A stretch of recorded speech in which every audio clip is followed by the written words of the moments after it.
Jamen, jeg vil bare vise dig, at der ligger mine georginer. Der er en der, og der er en der, og de er gået til her i vinter. Hvordan kan det være? Ja, det er jo fordi, de har fået frost. Jeg er efterhånden en ældre en, og jeg har svært ved at slæbe dem op på 5. sal derhjemme. Så nu prøvede jeg i år at lade dem være herude i haven, og det var jo lige det aller dårligste år til det.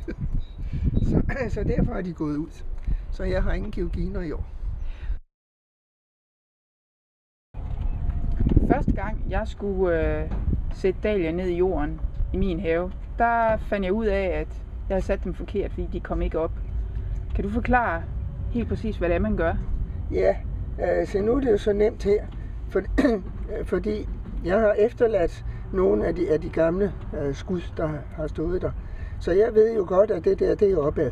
Det er der ingen tvivl om. Men hvis man går hen og køber nogle nye knolde, så kan det jo være lidt vanskeligt at se, hvad der er hvad.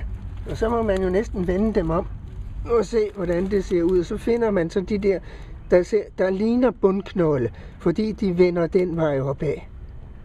Og så kan man så se, at det er den vej, de skal vende. Jo, som nybegynder, så må man finde ud af, hvad er det for en slags, man gerne vil have.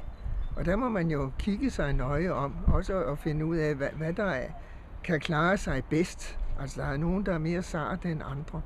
Så der prøver man så at finde ud af, hvordan skal de helst se ud, ikke? Og hvordan klarer de sig. Og så finder man så det, man gerne vil have, og så må man jo så lave nogle huller til dem, og de fylder mad. Så hullerne skal være forholdsvis dybe, og så skal man jo have godt med jord ovenpå, og så kommer det jo så kan de kan fylde noget i retning af det her ud, og så bliver de så høje, ikke?